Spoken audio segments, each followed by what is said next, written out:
Shalom saudara-saudara semua. Shalom shalom semuanya. Puji Tuhan, kita masih bisa belajar sekolah Sabat bersama Impromptu.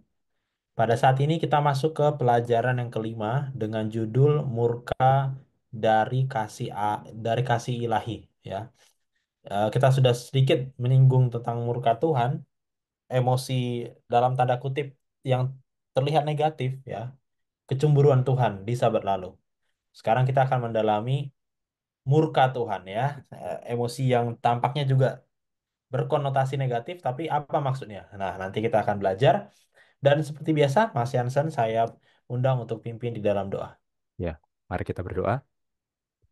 Bapa di surga, terima kasih. Engkau begitu baik bagi kami. Kami memohon ya Bapa, biarlah Engkau menuntun hati kami, pikiran kami, berikan kami hikmat, pengertian, agar kami dapat mengerti pelajaran ini, kami dapat memegang ajaran yang benar dan mengaplikasikannya dengan baik. Kami mohon ampunilah segala dosa dan kesalahan kami. Kami berdoa dalam nama Tuhan Yesus Kristus yang telah menebus kami dari dosa. Amin. Amin. Oke, monggo Mas Jansen. Iya, ini topik yang sulit ya. Murka dari kasih ilahi, murka Allah ya. Jadi meskipun ada banyak bentuk kemarahan yang tidak pantas, ya, contohnya kemarahan kita itu kemarahan yang tidak pantas ya. Kitab suci, Alkitab itu mengajarkan ada kemarahan yang benar. Nah itu ya. Itu istilah yang harus kita garis bawahi, kemarahan yang benar. John Peckham dalam bahasa Inggris, bahasa asli sekolah sahabat menggunakan istilah righteous indignation. Oke, kemarahan yang benar, righteous indignation. Ya. Bagaimana kemarahan yang benar itu? Ya, pada dasarnya Allah kita, Tuhan, Dia itu mencintai keadilan, Dia itu menyukai keadilan dan membenci kejahatan. Ya, oke. Karena itu setiap ada kejahatan itu memancing kegeraman, memancing murka dari Allah. Kenapa? Karena kejahatan itu selalu menyakiti umat ciptaan Allah, ya, selalu. Minimal yang disakiti satu orang, ya. Bahkan kalaupun bukan orang lain yang tersakiti, minimal itu menyakiti diri sendiri, ya. Kita nggak bisa cari satu kejahatan apapun, satu dosa apapun yang akhirnya itu tidak menyakiti seseorang. Setiap kejahatan pasti menyakiti seseorang, pasti menyakiti apa ciptaan Allah, minimal menyakiti diri sendiri, ya. Dan karena kasih Allah, karena Allah tidak ingin melihat ciptaannya itu tersakiti, ya, maka Allah marah setiap ada kejahatan. Ya, itulah yang disebut sebagai kemarahan yang benar, righteous indignation tadi. Ya, itu yang harus kita pahami ya. Meskipun ini sifatnya jadi seperti kesimpulan ya, tapi seiring nanti berjalannya pelajaran ini ya, kita baca ayat-ayatnya, kita pelajari, kita akan memahami bahwa kesimpulan ini memang benar ya. Kesimpulan dari John Peckham ini memang benar seperti itu ya.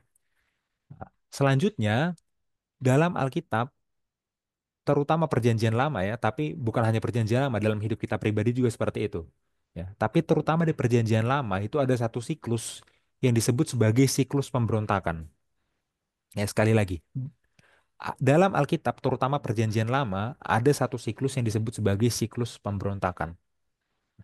Siklusnya kira-kira kayak gini, ya.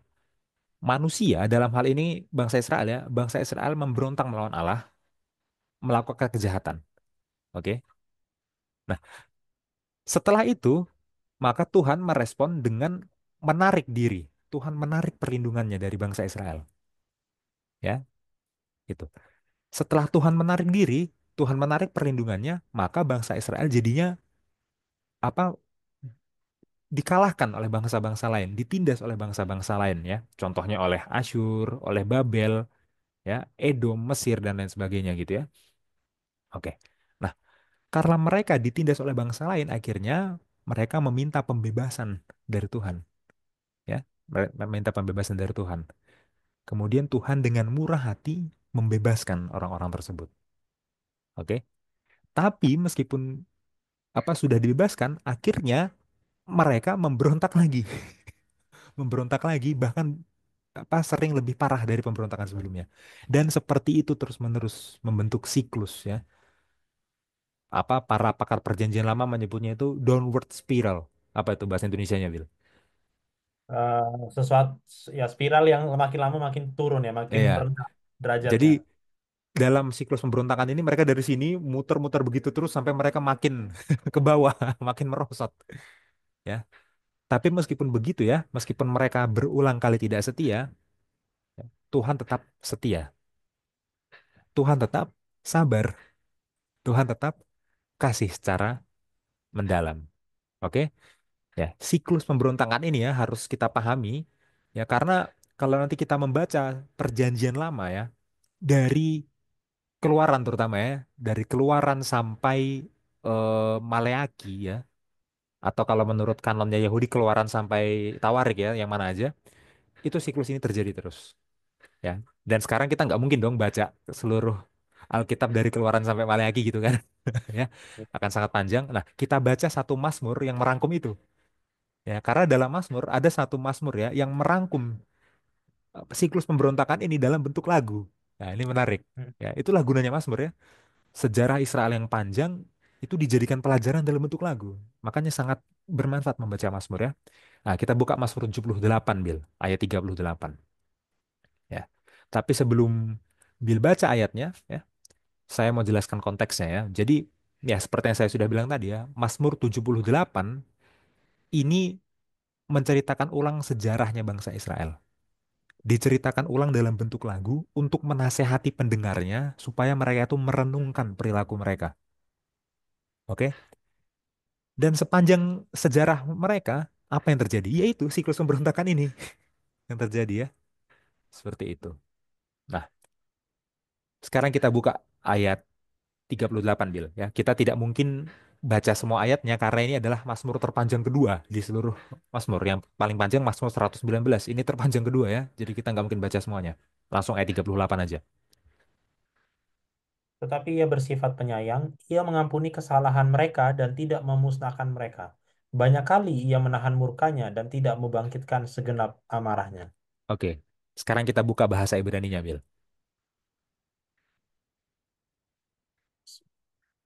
Ya.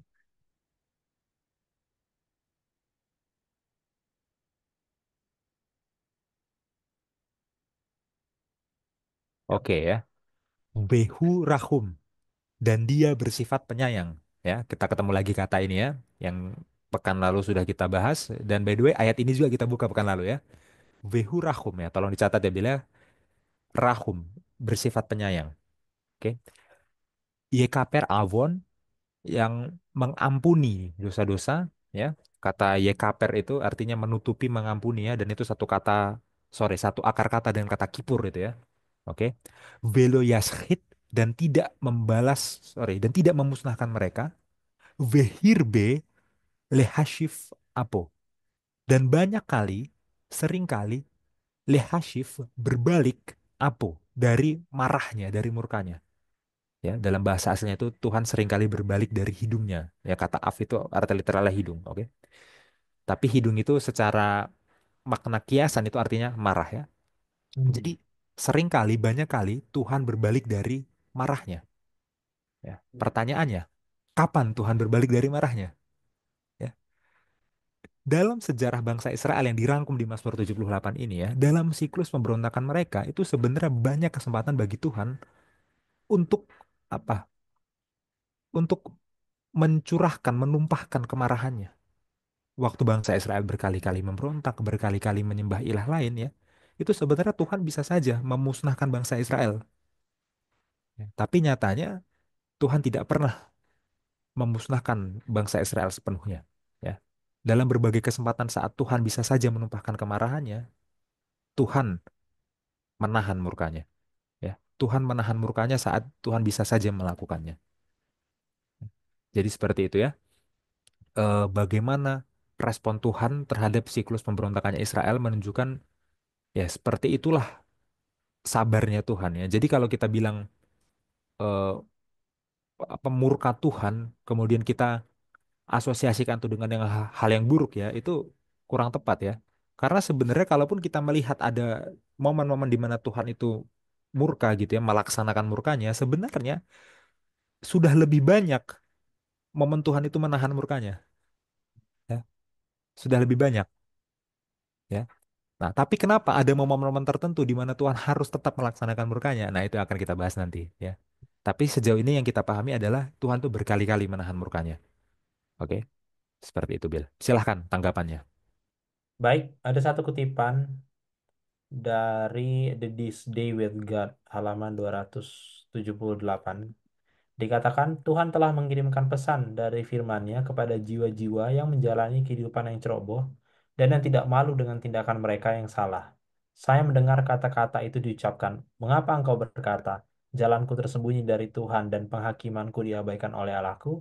Tidakkah kau tahu, tidakkah kau dengar bahwa Allah yang kekal, Tuhan pencipta ujung-ujung bumi, tidak lelah, tidak pula menjadi lesu." Yesaya 40 ayat 27-28.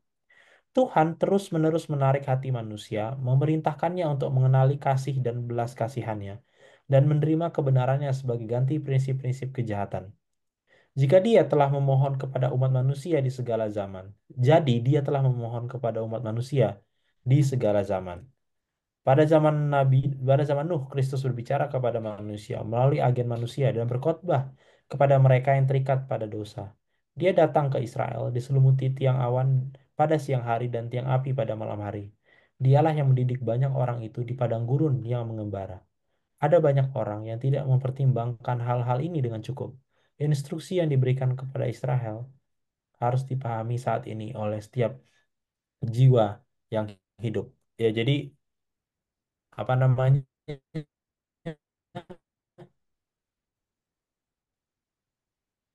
Dari kutip, oke, kalau tadi 8 adalah rangkuman pengalaman bangsa Israel, ya sebenarnya Nyonya White bilang, ya sebenarnya nggak jauh beda ya pengalaman bangsa Israel dengan pengalaman kita dari siklus downward spiral tadi ya.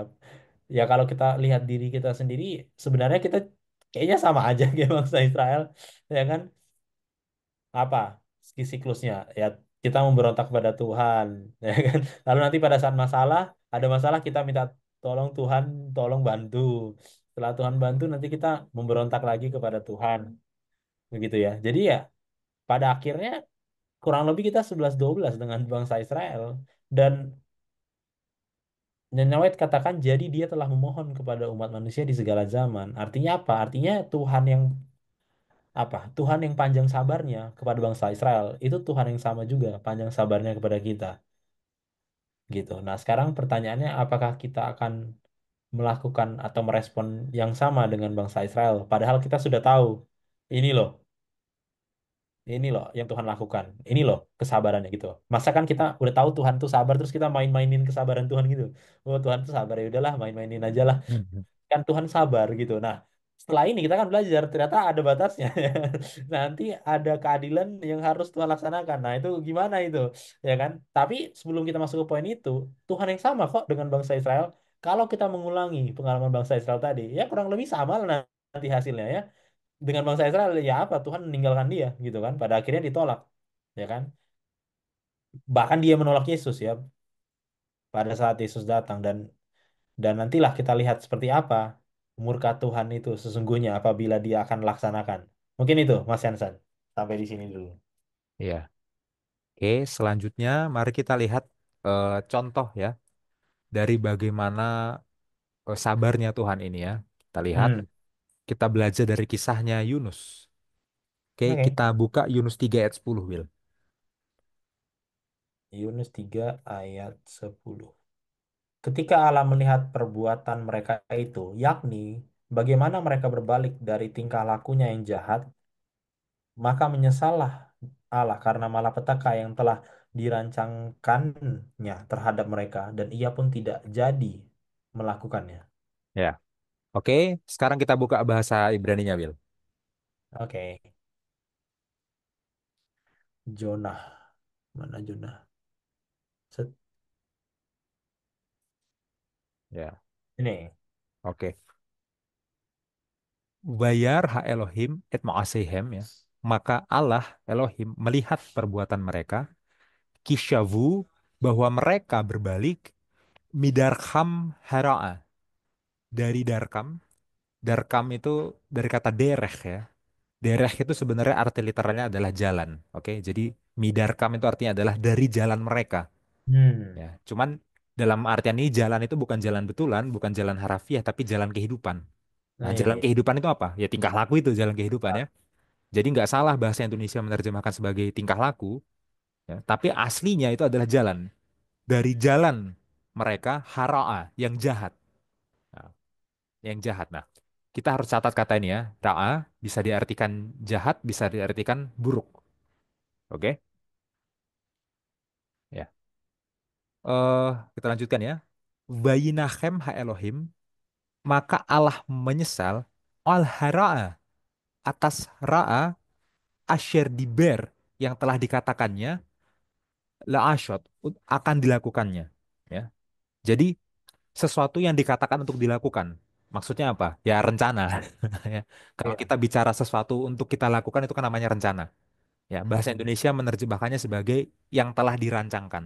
Ya, nggak salah. Tapi dalam bahasa asli, yang dia telah katakan untuk dia lakukan. Ya, yang telah dia rancangkan. Nggak apa-apa. Oke. Lahem untuk mereka, velo asa dan tidak dilakukannya. Ya. Nah, di sini ya, kata malapetaka, malapetaka yang dirancangkan Tuhan itu, malapetaka itu dalam bahasa aslinya itu juga ro'a. Ya. Jadi, hal buruk, hal buruk yang dilakukan oleh orang Niniwe yang mereka sudah bertobat dari itu ya tentunya, itu adalah ro'a, tapi malapetaka itu bahasa Ibrani juga ro'a. Ya.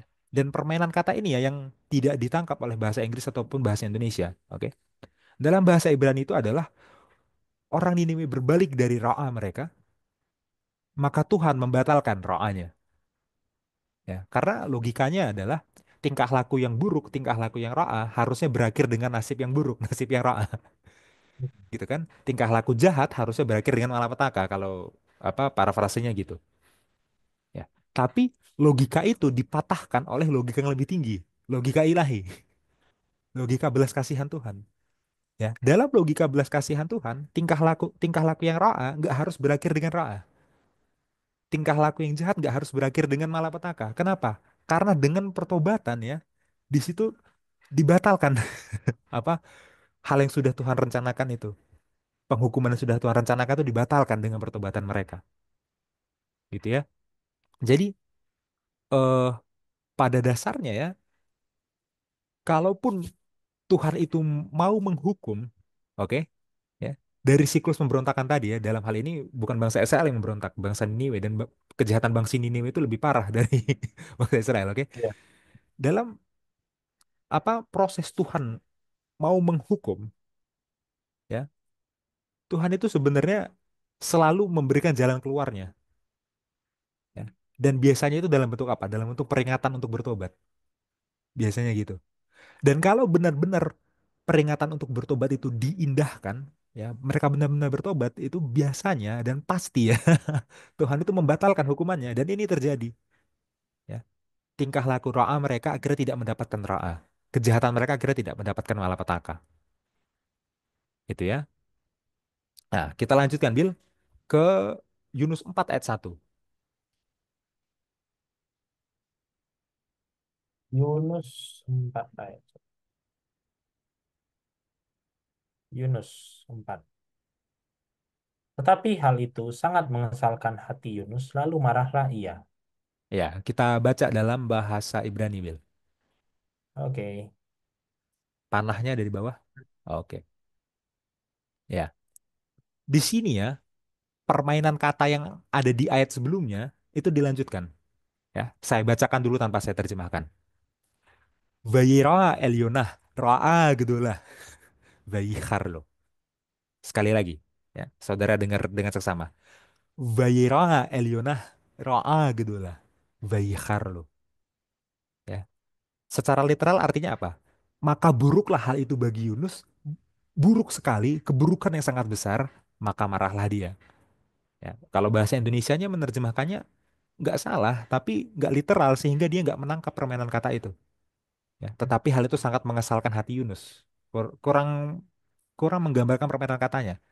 Ya, maka buruklah hal itu bagi Yunus, buruk yang sangat besar. Sorry, nggak ada kata sangat. Buruk yang besar, maka marahlah ia.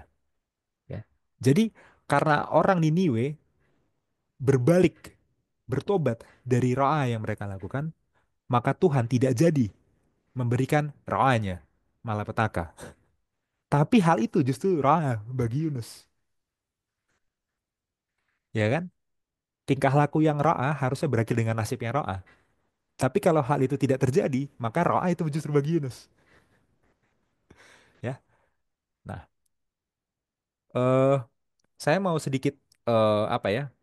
eh, menjelaskan ini secara kritik tekstual ya bagi para penonton ya.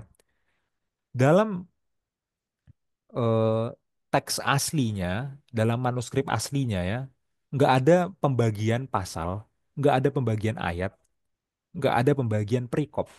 Oke? Jadi dalam manuskrip asli Alkitab ya, Yunus 3 ayat 10 tadi itu langsung nyambung ke Yunus 4 ayat 1. Maka permainan katanya itu benar-benar sangat kuat ya. Langsung nyambung. Nah, kita kan masih ada break ganti pasal itu ya. Nah, kita lihat di save variable. Tolong diklik Yunus 4 ayat 1, diklik ayatnya.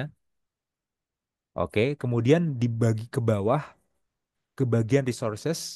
Oke, terus klik di subbagian manuskrip. Nah, sekarang klik gambarnya. Ya. Jadi Bapak Ibu Saudara semua ya, inilah yang disebut dengan Leningrad Codex. Apa itu Leningrad Codex? Leningrad Codex adalah manuskrip Alkitab Perjanjian Lama bahasa Ibrani lengkap yang tertua. Oke, ada yang lebih tua dari ini tapi nggak lengkap. Contoh Aleppo Codex lebih tua tapi nggak lengkap. Eh, naskah Laut Mati Dead Sea Scrolls itu lebih tua tapi nggak lengkap. Ini adalah naskah Alkitab Perjanjian Lama bahasa Ibrani lengkap yang tertua. Ya, kira-kira dari tahun 1008 atau 1009 Masehi ya, abad ke-11 ya, sekitar 1000 tahun yang lalu lah gitu ya. Ini adalah eh, naskah Leningrad Codex ya yang memuat Yunus 4 ya, Yunus 3 sampai Yunus 4. Oke. Nah, saya tolong Bill di zoom di kolom 2 baris 13. Nah, itu harus dihitung tuh. Kolom 2 baris 13. 1, 2, 3, 4, 5, 6, 7, 8, 9, 10, 11, 12, 13. Oh, satu lagi di Ya, bawahnya. ya. Jadi kita lihat di sini ya, ini ditulis tanpa spasi ya, ditulis tanpa spasi. Jadi membacanya cukup susah ya. Tapi saya akan coba baca ya. Nah, tolong ke bawah lagi Bill sampai kolom 18 kelihatan. Oke ya. Oke. Ya. Saya akan baca langsung dan perhatikan di sini. Yunus 3 ayat 10 itu langsung nyambung dengan Yunus 4 ayat 1 tanpa ada pembagian pasal, tanpa ada pembagian ayat, tanpa ada pembagian perikop. Ya. Dan perhatikan permainan katanya karena saya nggak akan terjemahkan. Tadi udah saya terjemahkan soalnya ya. Oke. Vayar ha Elohim et ma'asehem biyashvu midarham hara'a. Vayinachem ha Elohim al hara'a asher diber la'asot lahem velo asa. Vayera Elionah ro'a gedulah vayikharlo. Ya. Hmm. Jadi pada dasarnya ya, eh, waktu kita membaca dalam bahasa aslinya ya, itu langsung berbunyi itu di telinga pendengar itu. Kata ra'a itu berulang-ulang dan dipermainkan di situ, ya. Dan inilah indahnya membaca Alkitab dalam bahasa asli ya. Ya, tentu ini akan jauh lebih indah kalau kita benar-benar baca sendiri dan kita dengar kata ra'a itu dipermainkan daripada mendengar tadi saya menjelaskan, oh ini sebenarnya ini begini maka maka begini signifikansinya ya. Tapi dengan membaca langsung langsung terdengar itu ya dan nyambung dari pasal 3 ayat 10 ke pasal 4 ayat 1 ya. Seperti itu. Nah, sekarang eh kita coba lihat signifikansinya ya. Yunus, Yunus ya. Apa haknya Yunus untuk mengeluh? Ya kan? Pertanyaan kita kan gitu. Apa haknya Yunus untuk menganggap bahwa pengampunan Tuhan itu adalah hal yang buruk? Apa haknya Yunus? Ya, sebenarnya Yunus nggak punya hak. Kenapa? Karena Yunus sendiri ya, kalau dia introspeksi diri, kalau dia tahu diri, Yunus sendiri itu sebenarnya baru saja diselamatkan dari kehancuran. Oke, di pasal 2 Yunus itu baru saja diselamatkan dari ikan besar. Iya, dan waktu Yunus diselamatkan dari ikan besar, Yunus itu memuji loh eh apa belas kasihnya Tuhan. Oke, ya. Makanya kalau kita melihat ya paralelisme naratif antara Yunus 2 dan Yunus 4 ya, maka Yunus 2 ayat 1 sampai 9, oke, itu paralel tapi berlawanan. Itu namanya paralelisme antitesis kalau di dalam studi Alkitab Perjanjian Lama ya. Itu paralel yang berlawanan dengan Yunus 4 ayat 2 sampai 3 ya. Sekali lagi, Yunus 2 ayat 1 sampai 9 itu adalah paralel yang berlawanan dengan Yunus 4 ayat 2 sampai 3. Kenapa? Karena di Yunus 2 ayat 1 sampai 9 di situ Yunus memuji-muji belas kasihan Tuhan waktu dia dibebaskan dari ikan besar itu. Dia memuji-muji belas kasihan Tuhan. Sekarang di Yunus 4 ayat 2 sampai 3 dia malah mengeluh, komplain terhadap kasih Tuhan, ya. Karena sekarang yang dibebaskan bukan dia, yang dibebaskan siapa? Orang Niniwe. Oke? Jadi kalau dia yang dibebaskan, dia yang mendapat belas kasihan, itu dipuji. Kalau orang Niniwe yang dibebaskan, orang Niniwe yang mendapat belas kasihan, nah itu dia ngeluh, dia komplain. Ya. Tapi pada dasar Yunus gak berhak untuk komplain. Ya, dia sendiri baru saja mendapat belas kasihan Tuhan. Ya, masa dia komplain waktu pihak lain mendapatkannya? Ya, ini kira-kira ceritanya sama seperti hamba yang punya utang besar, ya kan? Berapa itu? 1.000 talenta waktu itu utangnya? Saya lupa jumlah pastinya ya, ya kan? Ya. Tapi dia nggak mau mengampuni utang saudaranya yang cuman 100 dinar. Itu sama gitu kira-kira kayak gitu, nggak tahu dirinya. Ya ini, dia udah dibebaskan dengan belas kasihan, tapi waktu yang lain dibebaskan dia nggak mau. Itu Yunus ya, sama tuh. Apa kira-kira konsepnya sama itu menarik gitu ya. Nah, kita baca Bil Yunus 4 ayat 2. Dan berdoalah ia kepada Tuhan, katanya, "Ya Tuhan, bukankah telah kukatakan itu ketika aku masih di negeriku? Itulah sebabnya, maka aku dahulu melarikan diri ke Tarsis, sebab aku tahu bahwa Engkaulah Allah yang pengasih dan penyayang, yang panjang sabar dan berlimpah kasih setia, serta yang menyesal karena malapetaka yang hendak didatangkannya." Iya. Oke, mari kita baca ayat ini dalam bahasa Ibrani, Bil. Oke. Ya, atau mau pakai Leninrat Codex? Sama aja ya. Ini kan dari Sama, Leningrad. ya. Sama ini dari Leninrat Codex, tapi bukan scanan manuskripnya ya. Ini sudah Iya. didigitalisasi, dikasih spasi dan lain sebagainya ya. Sudah mengikuti apa pembagian pasal, pembagian ayat, pembagian perikop ya. Oke. Hmm. Kita bacakan ini ya.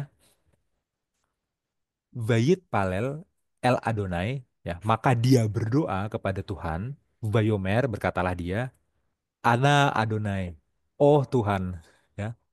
Haloze Devari, bukankah ini sudah aku katakan? Ot Hayoti Ol Atmati, waktu aku masih di tanahku. Ada mah tanah ya, tapi diterjemahkan negeri juga bisa. Alken, sehingga kadamti, waktu dulu itu aku livroah, kabur, melarikan diri, Tarshisyah, ke Tarsis. Kiyadati, karena aku tahu, Kiata, bahwa engkau El Hanun, Allah yang pengasih, Verahum, dan penyayang. Nah, ini makanya tadi ya menarik ya, waktu kita di Mazmur 78 ayat 38 membaca kata rahum, di sini muncul lagi kata rahum. Iya, Dan penyayang ternyata ya. ternyata secara teologi ya Yunus itu tahu kalau Tuhan itu adalah Tuhan yang rahum ya. Ya, Hmm. dan rahum itu kita udah pernah pelajari ya, dari akar huruf resh, het, mem, rhm gitu ya. Dari akar yang sama muncul kata raham, kasih sayang. Dari akar yang sama muncul kata rehem, kandungan rahim ya. Ya, maka kasih sayang Tuhan itu seperti kasih sayang ibu ya. Seperti apa raham? Seperti rahem kan gitu kan. Seperti apa kasih sayang Tuhan? Seperti kasih sayang ibu, rahim. Ya, jadi Yunus tahu kalau kasih sayang Tuhan itu sangat dalam seperti kasih sayangnya ibu bahkan lebih lagi. Ya, di sini Yunus menyebut Tuhan sebagai rahum. Ya, menarik ya. Nah, kita lanjutkan. Erech apayim. Ya, erech itu artinya panjang, apayim itu artinya hidung. Ya, erech apayim, panjang hidung. Ya. Eh dalam bahasa Indonesia diterjemahkannya sebagai panjang sabar ya.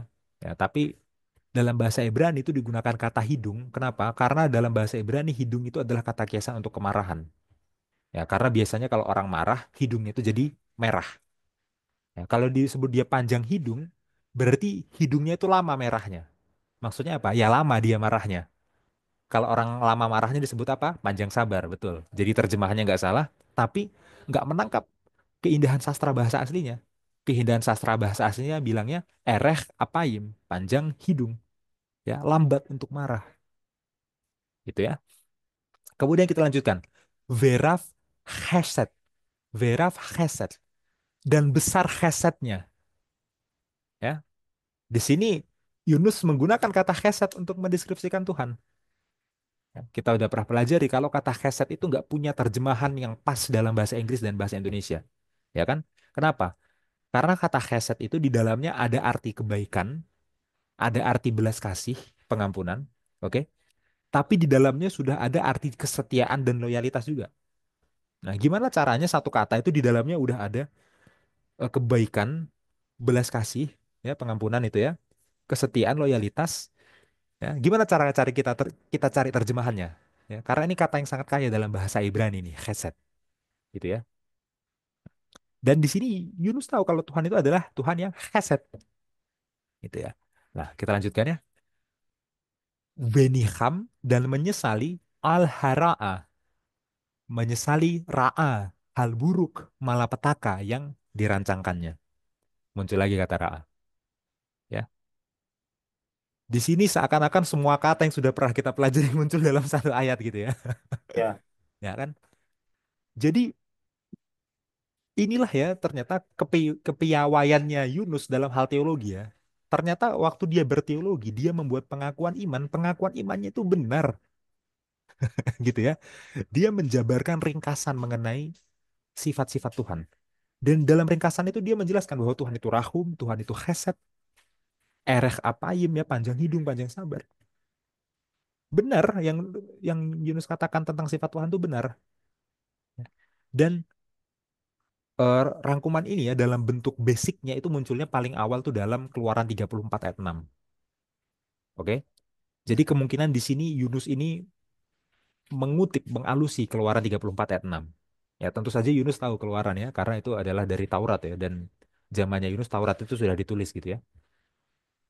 Nah, menariknya adalah, menariknya adalah ya, kata-kata ini ya, Tuhan yang rahum, yang chesed, erech apayim, panjang hidung, panjang sabar, itu di bagian lain di Alkitab itu digunakan sebagai pujian. Oke, orang-orang itu memuji Tuhan karena Tuhan itu rahum, chesed, erech apayim, panjang sabar, panjang hidung. Itu pujian. Tapi bagi Yunus itu komplain, itu keluhan. Ya, dia mengeluh karena kalau Tuhan itu apa? Tuhan itu sabar belas kasih itu dia mengeluh itu Yunus. Jadi ternyata orang bisa berteologi dengan benar tapi tetap salah. Kenapa? Karena dia nggak suka dengan doktrinnya. Dia paham doktrin yang benar, tapi bagi dia doktrin itu nggak dia sukai. Ya, kita lanjutkan Bill. Yunus 4 ayat 3. Yunus 4 ayat 3. Jadi sekarang ya Tuhan, cabutlah kiranya nyawaku, karena lebih baik aku mati daripada hidup. Iya, bahasa Ibrani ya Bill.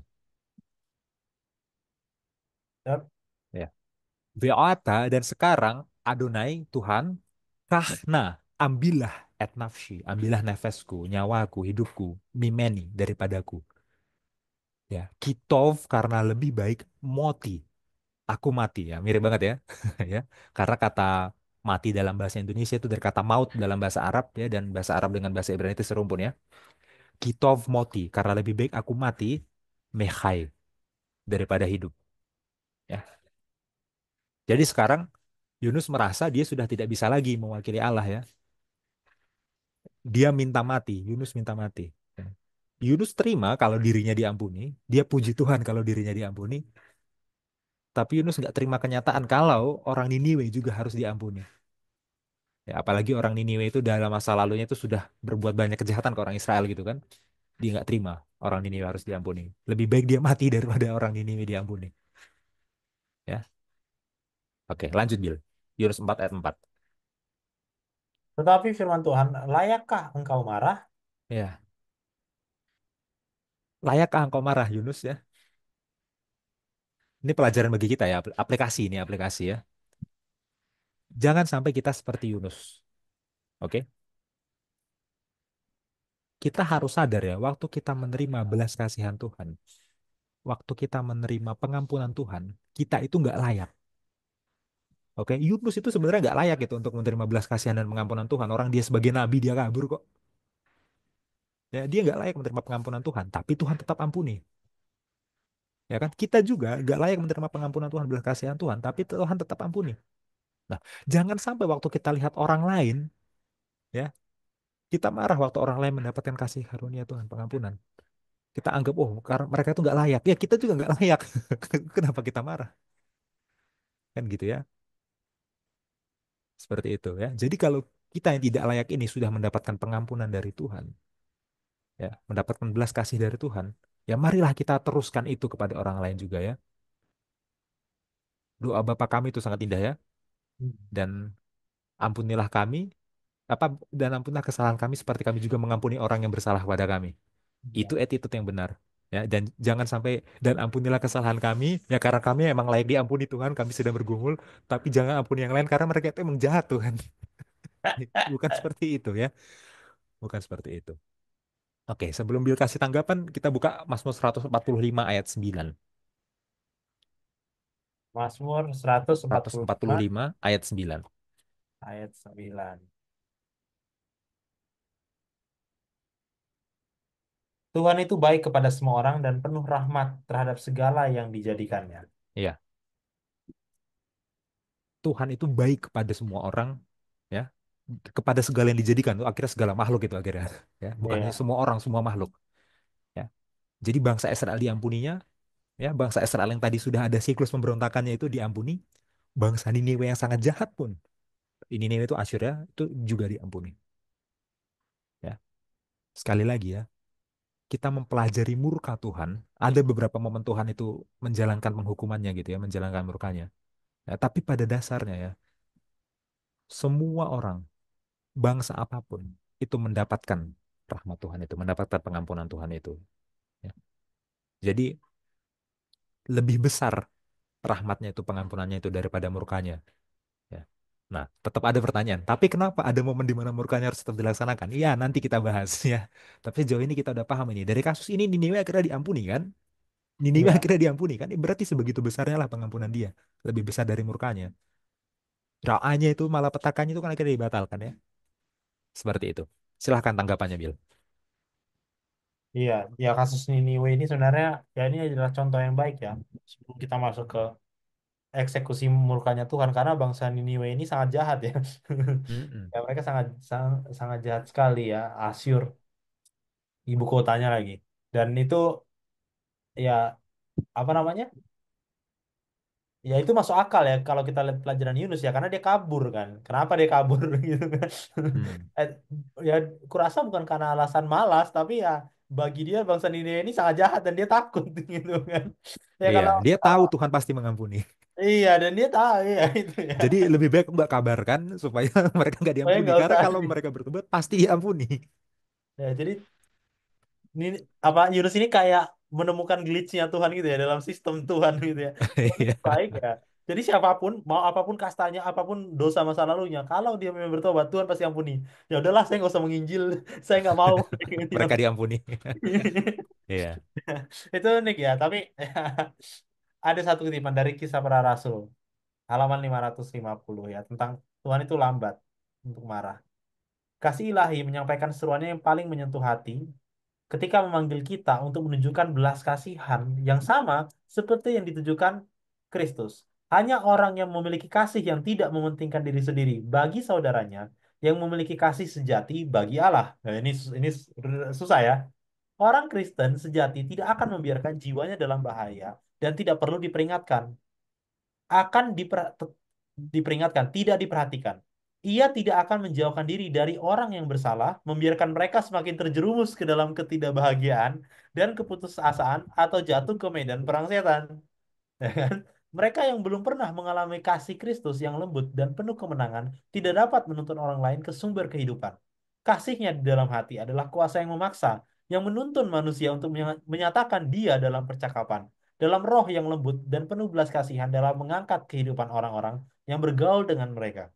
Pekerja Kristen yang berhasil dalam usaha mereka harus mengenal Kristus, dan untuk mengenal dia, mereka harus mengenal kasihnya.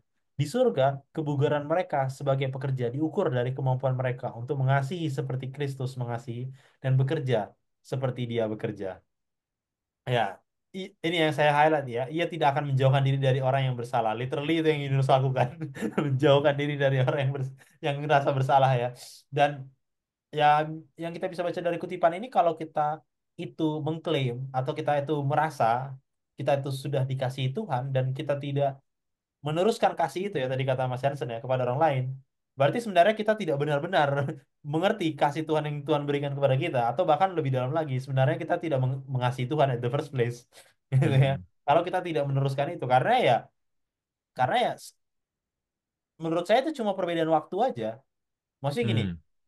kita mungkin lebih dulu mengenal kebenaran, lalu kita merasa kita dikasih oleh Tuhan. Dan bagi mereka yang belum tahu, kan tinggal tunggu waktu aja. Mereka juga akan merasakan hal yang sama kan.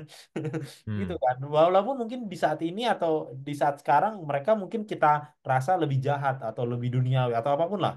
Cap-cap yang kita pakai pada orang lain. Tapi kan sebenarnya kalau kita kasih tahu mereka dan mereka menerima kan sama aja akhirnya. Mereka kan merasakan apa yang kita rasakan juga atau bahkan lebih. Karena apa namanya dosa masa lalu mereka sangat besar gitu ya seperti Niniwe kan yang mereka lakukan sangat ya kan yang pertobatan mereka lakukan kan bukan pertobatan biasa kan berpuasa semuanya berkabung gitu kan Mm. saking apa dalamnya yang mereka rasakan pertobatan ya ini satu kutipan yang bagus ya kira-kira orang atau segmentasi orang seperti apa yang sudah ada prejudis di dalam otak kita lalu kita menjauhkan diri dari orang itu.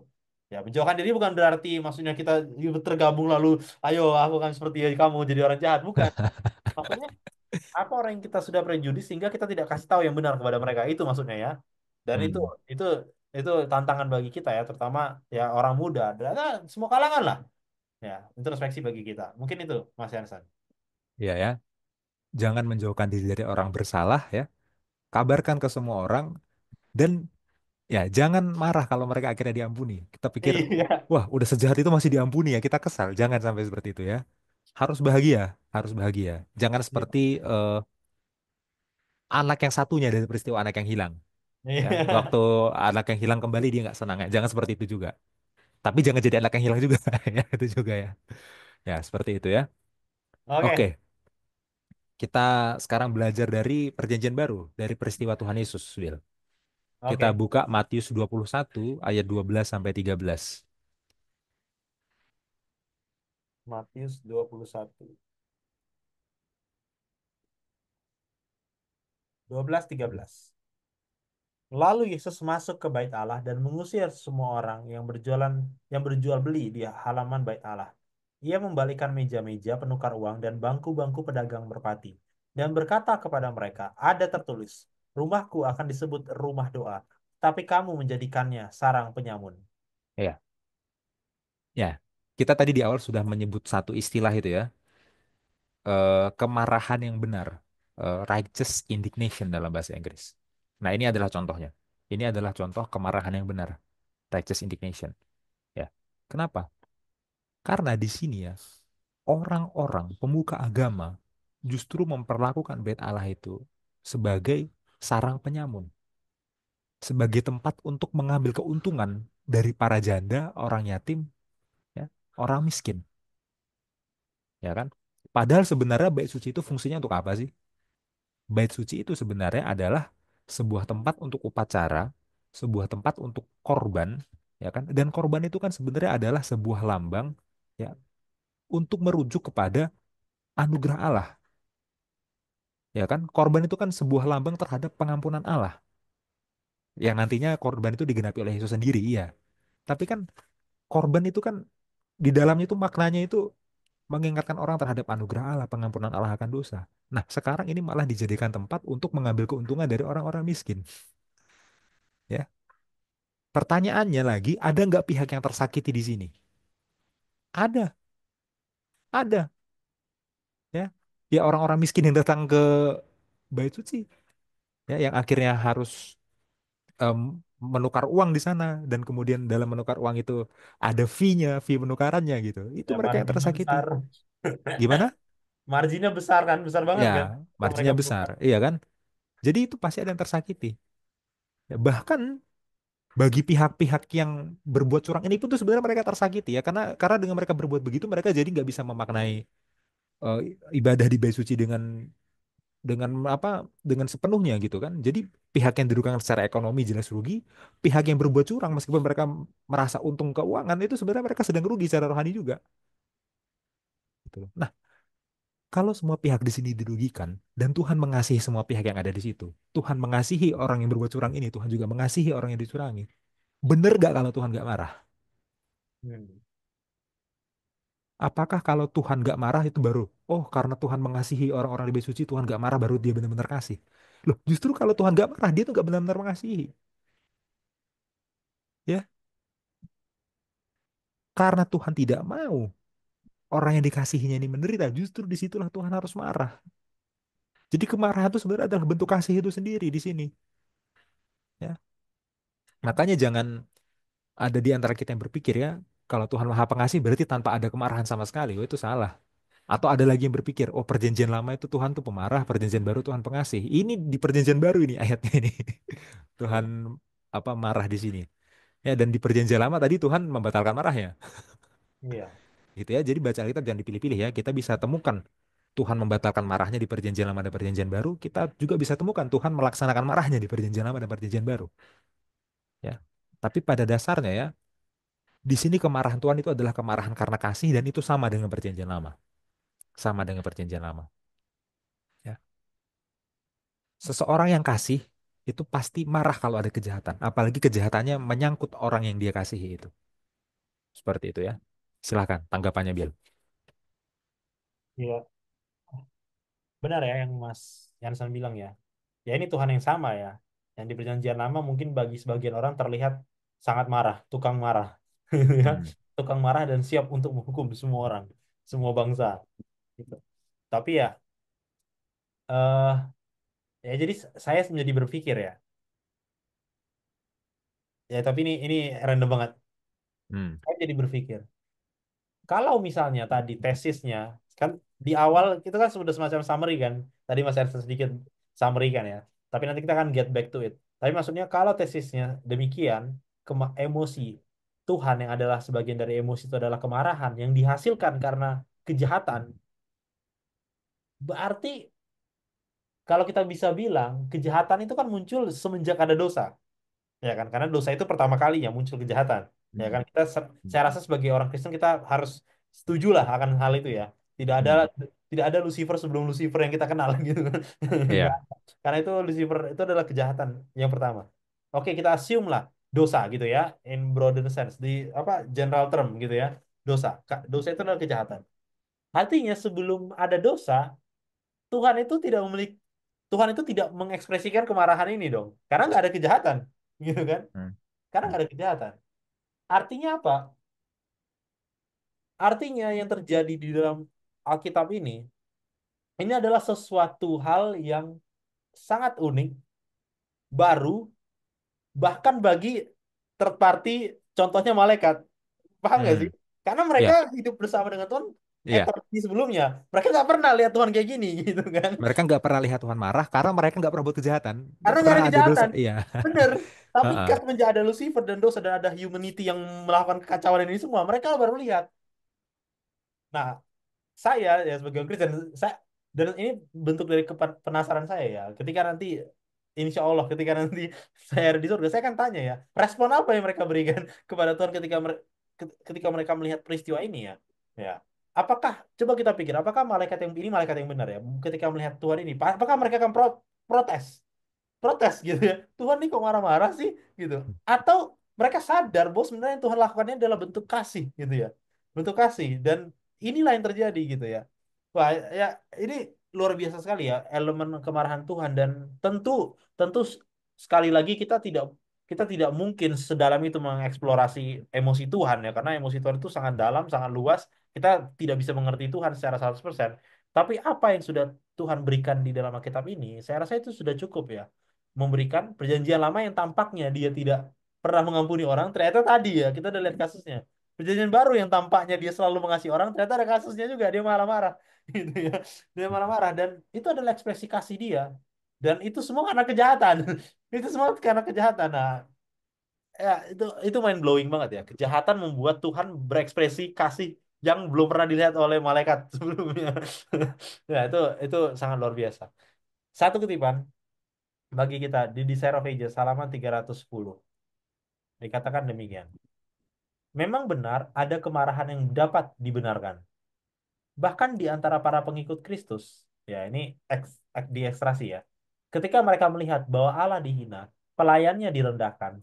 Ketika mereka melihat orang yang tidak bersalah ditindas, kemarahan yang benar menggetarkan jiwa. Ya, saya rasa kita terutama bangsa Indonesia ya, bukan untuk apa-apa ya. Saya rasa ketika kita melihat misalnya orang korupsi gitu kan berapa ratus triliun terus kayak hidupnya mana-mana, pasti kita memiliki kemarahan yang dapat dibenarkan gitu ya. Ya, Ya. sialan lah. Maksudnya kok Hmm. bisa gitu ya? Pasti kita merasakan emosi itu. Kemarahan seperti itu yang lahir dari moral yang peka bukanlah dosa, tetapi mereka yang pada setiap provokasi yang dianggap bebas untuk menuruti kemarahan atau kebencian sedang membuka hati bagi setan. Nah, jadi tipis perbedaannya ya. Kepahitan dan permusuhan harus dibuang dari jiwa jika kita ingin selaras dengan surga. Banyak yang bersemangat dalam kebaktian agama. Sementara di antara mereka dan saudara-saudara mereka ada perbedaan yang tidak dapat menyenangkan yang dapat mereka selesaikan. Allah menuntut mereka untuk melakukan semua yang mereka bisa untuk memulihkan keharmonisan. Sebelum mereka melakukan ini, dia tidak dapat menerima kebaktian mereka. Tugas orang Kristen dalam hal ini ditunjukkan dengan jelas. Ya, ini saya jadi ingat satu ayat, mungkin Mas Yarson tahu di perjanjian lama ya, bahwa ya sebelum kamu mengorbankan korban, kamu urus dulu masalahmu dengan saudaramu, ya kan? Kalau nggak korbanmu nggak diterima, gitu ya. Dalam ayat lain bukan korban sembelihan yang berkenan bagiku itu, dan tapi malah pengampunan ya. Dan di sini Ellen White mencoba menjelaskan kepada kita ya, ada kemarahan yang morally justify, ada kemarahan yang datang dari moral yang peka oleh karena ketidakadilan gitu ya. Sehingga kalau ada kebaktian di gereja, padahal ada ketidakadilan di gereja itu, nah, itu kita tidak peka, saudara-saudara. Katanya itu kita tidak peka. Malah kita harus marah. Kita harus mengeluarkan kemarahan itu. Kita harus selesaikan masalah itu. Kalau tidak, ya untuk apa kita berbakti? Padahal kita dengan jelas kita tahu ada masalah, gitu ya. Dengan jelas kita tahu ada problematika, ya. Dan itu sangat tipis ya dengan kebencian dikatakannya. Sangat tipis dengan kemarahan yang didorong oleh karena kebencian. Nah, itu kita perlu hikmat sekali lagi tentu. Tapi dari kutipan ini sudah jelas ya, memang benar ada kemarahan yang dapat dibenarkan. Mungkin itu, Mas Hansen. Iya ya, karena realitanya waktu ada ketidakadilan yang real, kemudian kita sebagai orang Kristen itu ya dengan kasih kita kan tentu kalau kita pengasih kita nggak suka sama ketidakadilan kan. Iya, Begitu ada ketidakadilan yang real, kita marah itu kita dikritik kan biasanya. Lo iya, kenapa marah? Orang Kristen tuh nggak pemarah. Tapi emangnya orang Kristen tuh adalah orang yang tidak adil. iya. Jadi itu ya, Iya, ya. Cuman beda kan nanti dengan marah benci, iya, ya. Bukan karena ketidakadilan, marah memang karena benci sama seseorang. Nah, itu berbeda ya. Dan bagaimana membedakannya? Ya itulah hikmat itu tadi yang Bilsam bilang ya. Tapi pelajaran yang sangat indah ya dari tulisan Ellen G. White ya, Kerinduan Segala Zaman. mm, mm. Kalau kita nggak marah dengan ketidakadilan itu berarti sudah nggak udah nggak beres itu hati Ada yang kita itu. salah. Ada yang salah itu ya. Ada yang salah. Kita lihat orang ditindas tapi kita nggak marah. Orang ditindas kita nggak marah. Kita punya kasih nggak sama orang yang ditindas itu kan gitu kan. Kita Iya, punya kasih nggak dengan terhadap kebaikan itu udah ada yang salah gitu ya. Ya, aplikasi yang sangat indah ya. iya. Oke, kita buka Bil Ratapan 3 ayat 32 sampai 33. Tahapan 3 ayat tiga tiga puluh. puluh dua sampai 33. Oke.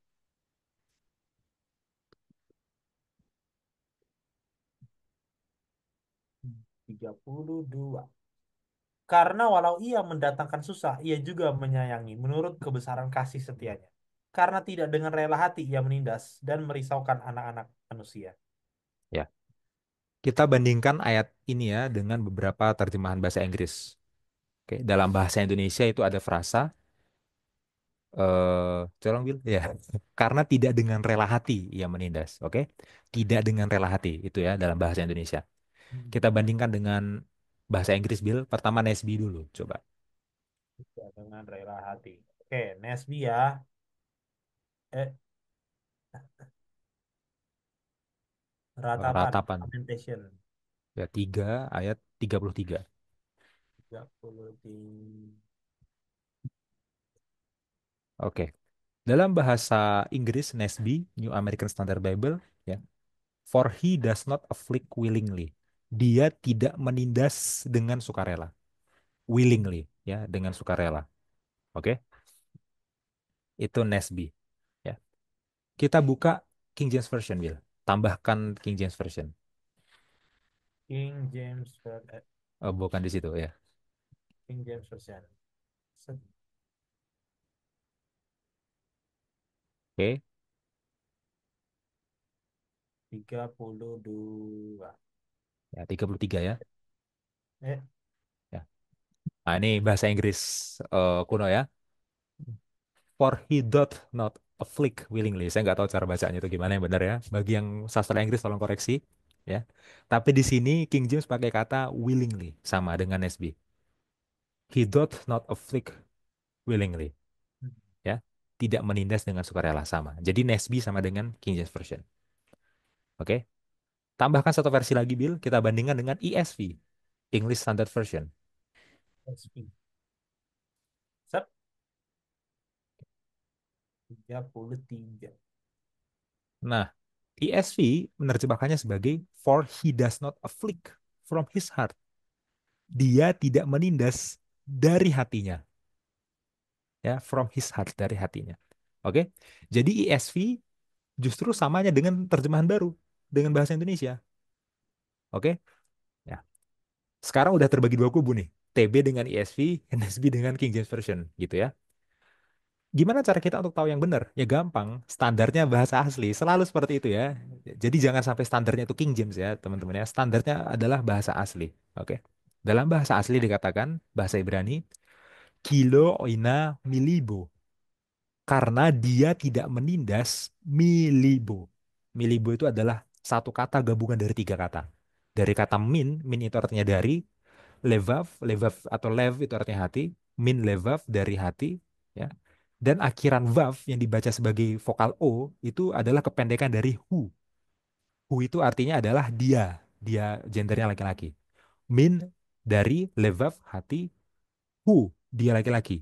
Disingkat jadi milibo dari hati dia, dari hatinya, dari hatinya. Ya.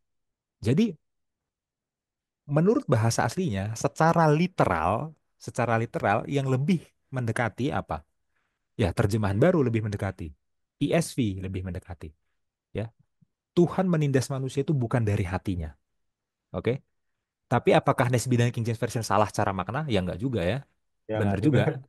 Tidak dari hati itu artinya tidak dengan sukarela gitu ya. Tapi kata hati itu yang enggak keluar. Kata hati itu penting ya. Hati, pikiran dan perasaan gitu kan hati kan. Bukan dari pikiran dan perasaannya, bukan dari dirinya sendiri Tuhan ingin menindas. Ya. Jadi kalau kita melihat akhirnya ya, Tuhan mengizinkan penindasan bagi bangsa Israel di Perjanjian Lama. Kalau pada akhirnya kita melihat penghukuman Tuhan harus jadi dilaksanakan kepada bangsa Israel di Perjanjian Lama, itu bukan dari hati Tuhan. Ya, hati Tuhan sendiri nggak mau itu sebenarnya terjadi.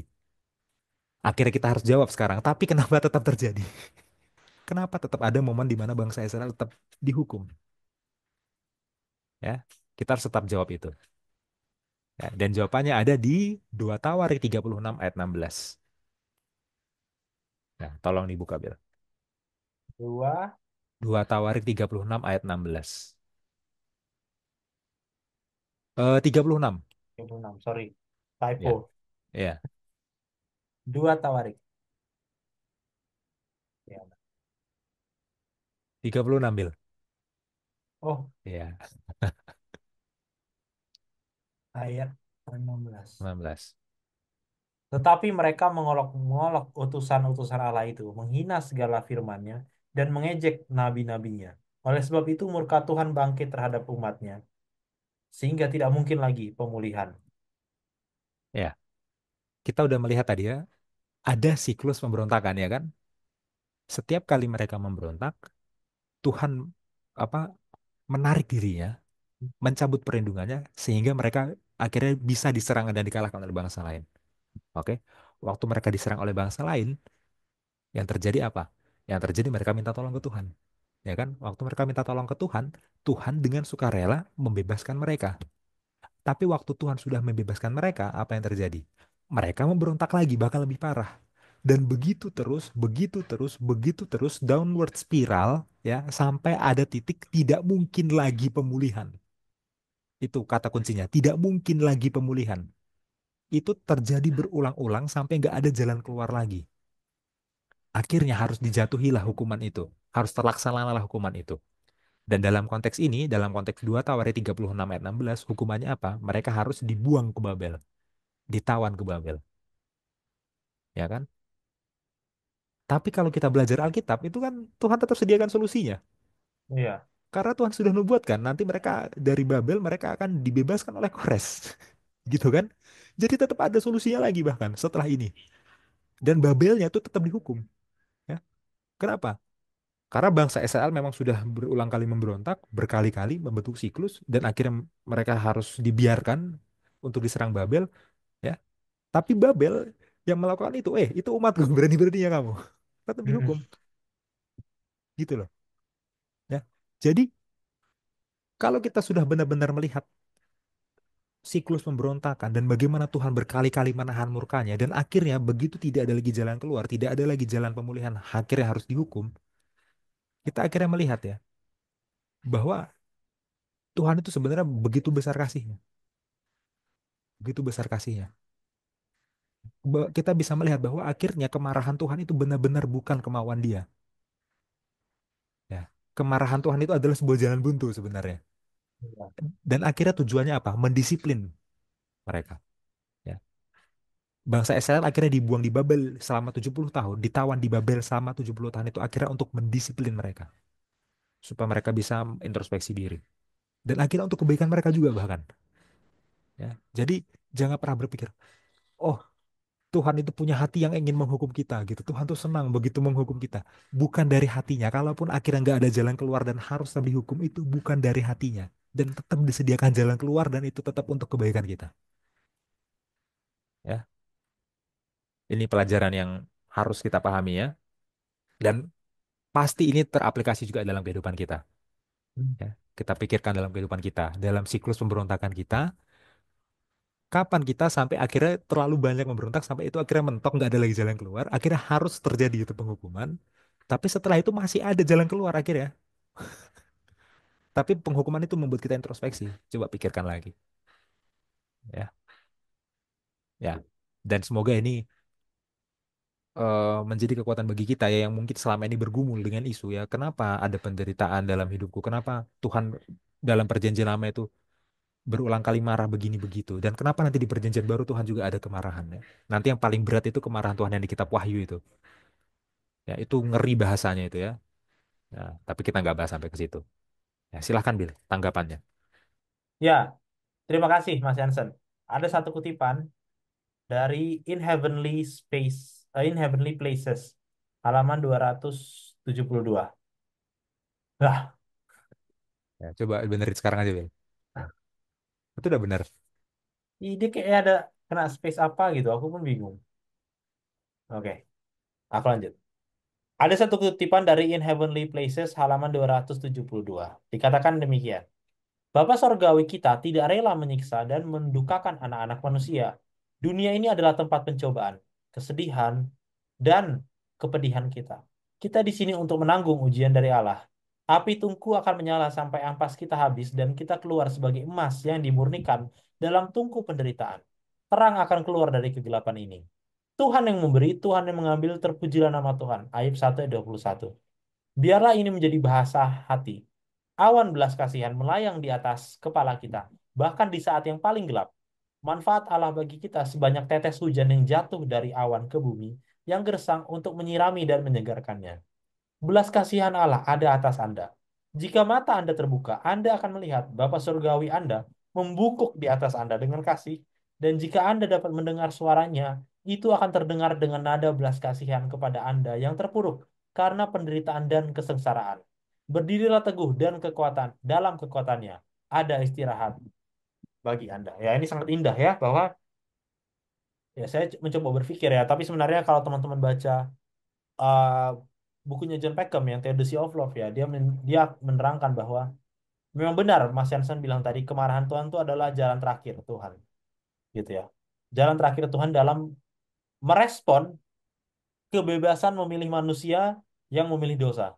Nah, itu dia, yang memilih dosa. Dan sekali lagi kita harus ingat di awal bahwa ini adalah emosi Tuhan oleh karena kejahatan. Kalau nggak ada kejahatan ya nggak ada ini, gitu kan. Tapi karena ada kejahatan dan karena kita memilih kejahatan, akhirnya muncullah emosi ini dan penghukuman itu adalah jalan keluar terakhir.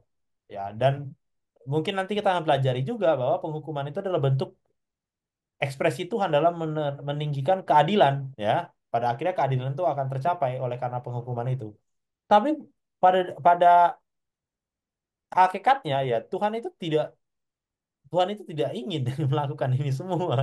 Kalau bisa Tuhan juga nggak mau, gitu ya. Iya. Dan kalau bisa Tuhan juga nggak mau. Ya, saya selalu ingat kalau ngomong ini, saya selalu ingat meme itu.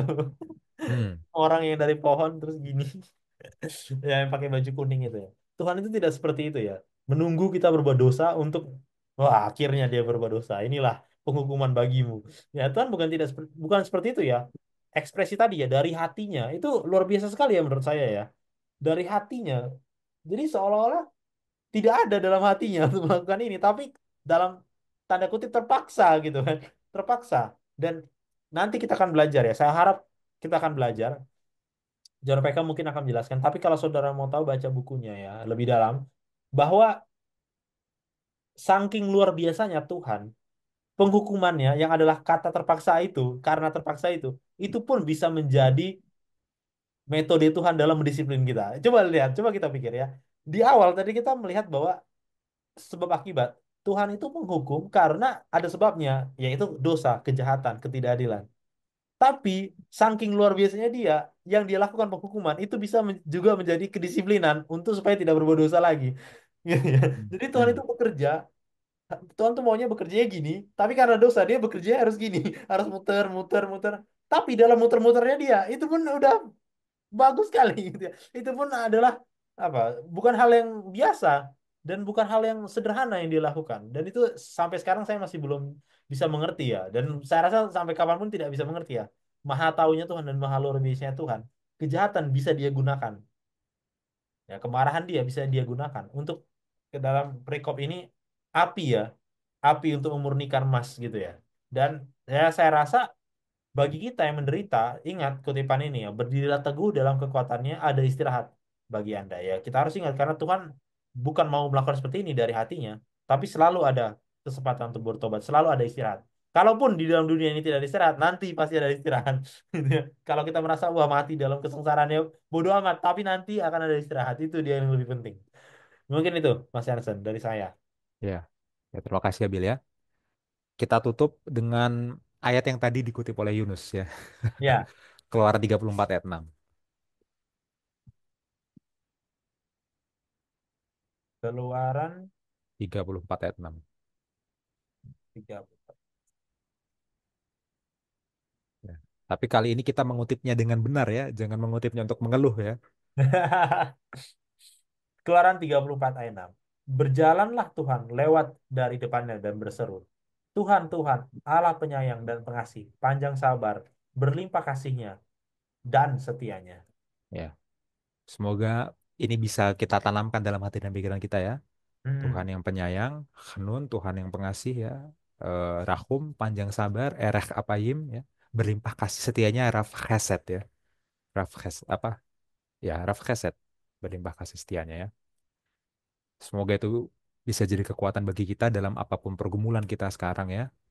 Dan mari kita pantulkan ini kepada orang lain. Seperti itu, Will. Ya, iya. Ya, ini luar biasa ya. Ayat terakhir kita ya, Keluaran 34 ayat 6 ya.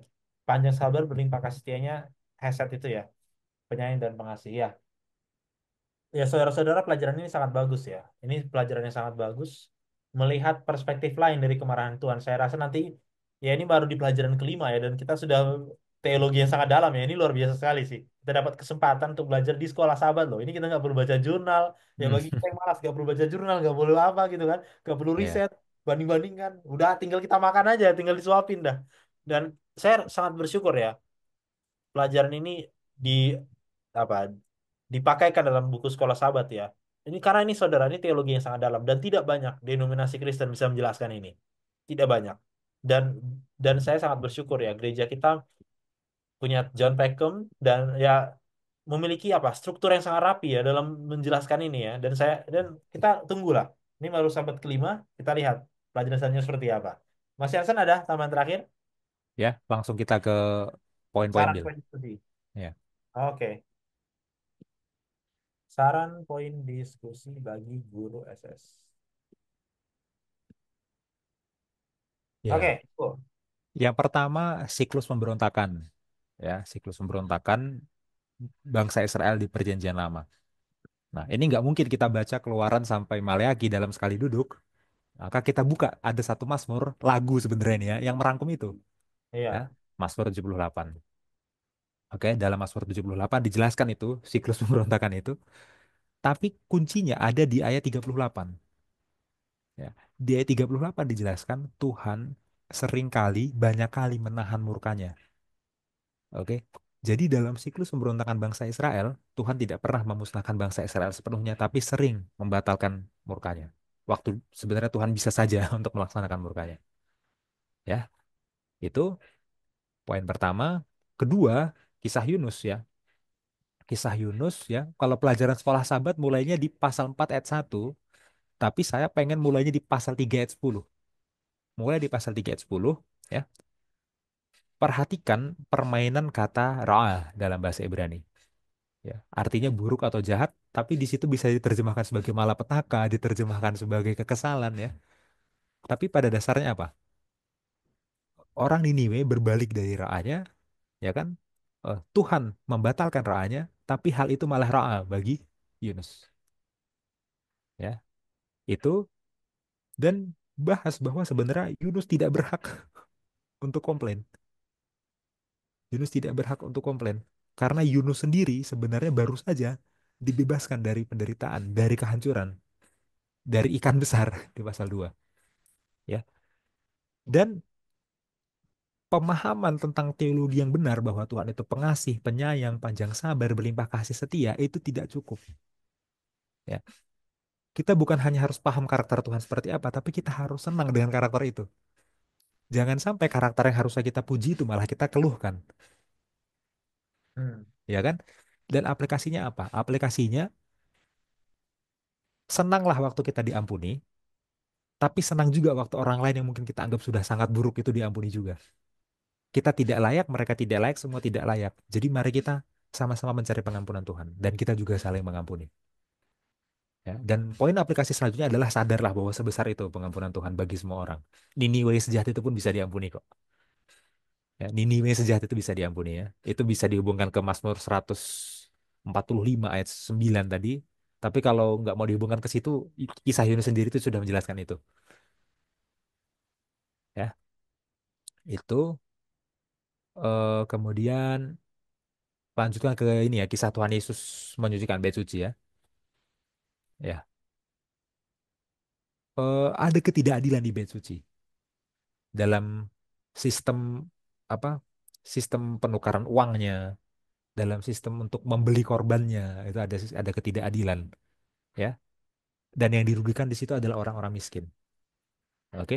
Tapi di satu sisi, pihak yang curang ini juga sebenarnya makin rugi karena dengan mereka berbuat seperti itu mereka makin jauh dari Allah. Padahal mereka di bait suci. Tapi mereka nggak bisa memaknai korban karena mereka di bait suci fokus untuk tukar uang cari keuntungan. Ya, dengan begitu respon yang paling benar dari Tuhan adalah marah.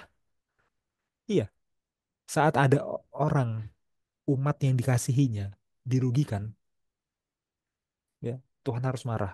Marah itu justru adalah bentuk kasih Tuhan.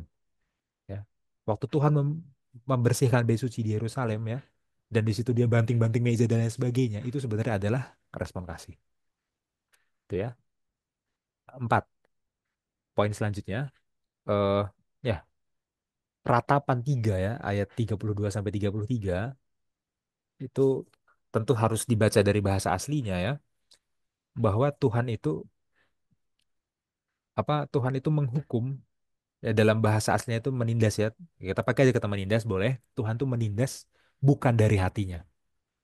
Ya, jadi dalam keinginan Tuhan, dalam pikiran dan perasaan Tuhan itu sebenarnya tidak ada sama sekali mau menindas.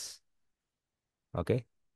Tapi kenapa Tuhan akhirnya tetap menghukum dalam beberapa momen? Kita harus akui itu momen terjadi. Kenapa? Itu adalah jalan terakhir di mana tidak ada lagi jalan keluar. Ya, Eh, buktinya ada di mana? Penjelasannya ada di mana? Ada di 2 Tawarik 36 ayat 16. Ya, dan konteksnya itu adalah waktu bangsa Israel ditawan ke Babel. Ya, tapi bahkan bahkan penghukuman yang adalah jalan terakhir itu, yang sudah berkali-kali Tuhan coba, kalau bisa nggak dihukum deh, kalau bisa diingetin supaya nggak dihukum deh, tapi terus berulang sampai akhirnya nggak ada jalan keluar dan harus dihukum. Itu pun akhirnya jadi jalan untuk mendisiplin, memperbaiki karakter dari yang dihukum itu. Ya, itulah indahnya kemarahan Tuhan, kemarahan yang kasih. Oke. Dan yang terakhir, ya, ya, Keluaran 34 ayat 6 ya. Ayat yang tadi dikutip oleh Yunus tapi ya semacam disalah tafsirkan oleh Yunus ya. Ayat yang harusnya itu adalah pujian bagi Tuhan, dia jadikan sebagai komplain. Tapi Hmm. kita jangan seperti Yunus. Ini adalah kita puji Tuhan karena dia eh, penyayang, karena dia penyabar, karena besar kasih setianya. Kita puji Tuhan dan kita jadikan itu kekuatan bagi kita dan kita pantulkan juga kepada orang lain. Ya, seperti itu rangkumannya. Kalau nanti Oke, ada pertanyaan atau apa di diskusi ya silahkan disesuaikan lagi ya. Tapi kira-kira ini garis besarnya. oke, mantap. Terima kasih Mas Jansen atas saran poin diskusinya ya. Dan ya, semakin dalam pembahasan teologi kita dan semoga ini bisa memotivasi kita bagi semua orang, terutama bagi guru-guru sekolah sahabat ya, karena ini pelajaran yang mm, semakin lama semakin cukup sulit ya, dan saya rasakan ada banyak pertanyaan terkait ini. Semoga kita semua diberikan hikmat untuk bisa mengerti dan bisa menjawab. Jadi sampai di sini pelajaran sekolah sahabat kita, saudara-saudara sekalian. Saya akan tutup kita di dalam doa. Mari kita bersatu dalam doa. Bapa kami di sorga, terima kasih atas berkat yang indah yang Kau berikan kepada kami, supaya kami boleh membaca firman-Mu, mengerti firman-Mu Tuhan, dan melaksanakan firman-Mu. Bantu kami Tuhan orang yang lemah ini, supaya kami boleh menjalankannya. Meneruskan kasih-Mu, karena kami sadar bahwa tidak ada yang layak di dalam dunia ini. Karena Engkau telah mengampuni kami dan juga orang lain, mengampuni semua orang. Maka dari itu Tuhan, kami bersyukur atas kasih-Mu. Kami bersyukur atas sifat penyayang. Bantu kami untuk bisa memantulkannya.